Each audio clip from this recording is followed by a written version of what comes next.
ঢাকার বাস কি দেখছো? কেমনে চালায়, পাগলের মতো চালায়। এটার নামই ঢাকা শহর।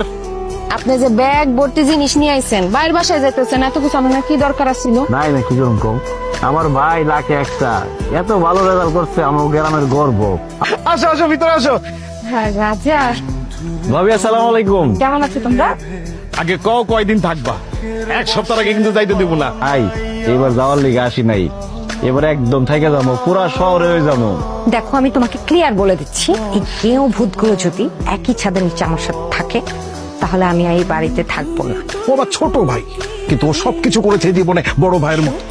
আমি কলেজে পড়াশোনা করেছি, ও জমি বিক্রি করে সেই খরচ দিয়েছে।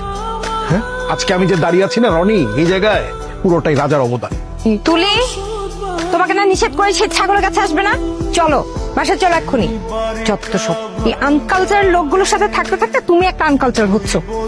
ইয়া আল্লাহ, আমার সোফার মধ্যে ছাগল পটি করে দিছে। তোমরা জানো এই সোফার দাম কত? ভাবি, যুবরাজ তো কোনোদিন ঢাকা শহরে আসে নাই, সোফা নরম সোফা পাইয়া এনে বইয়া পেট পরিষ্কার করে ফেলাইছে। আমি পরিষ্কার করে দিতেছি ভাবি। ভাইজান আসো বসো। কো ভাই কি কইবা? বাসায় কালকে একটা অনুষ্ঠান আছে, বার্থডে, তো কিছু গেস্ট মেস্ট আইতো আর কি। ভাইজান তাহলে কি তুমি আমাকে বাড়ি থেকে বাইরে যেতে কইতাছো? আরে না না, সি সি সি, কি কস না কস, তোরা কি আমি চলে যেতে কইতে পারি নাকি? আমি খালি কইতেছিলাম তুই শুধু। শোনো রাজা, যেহেতু মেহমান আসছে তাদেরকে তো আমাদের থাকার ব্যবস্থা করতে হবে, তাই না?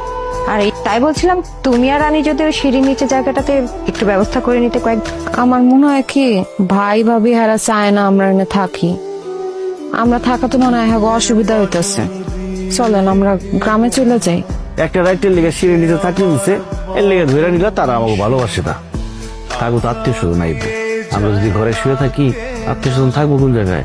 আপনি সবসময় নিজের মতো করে সবকিছু বুঝেন। কালকে যে তুলির জন্মদিন, কি দিবেন জন্মদিনে? কিছু ভাবছেন?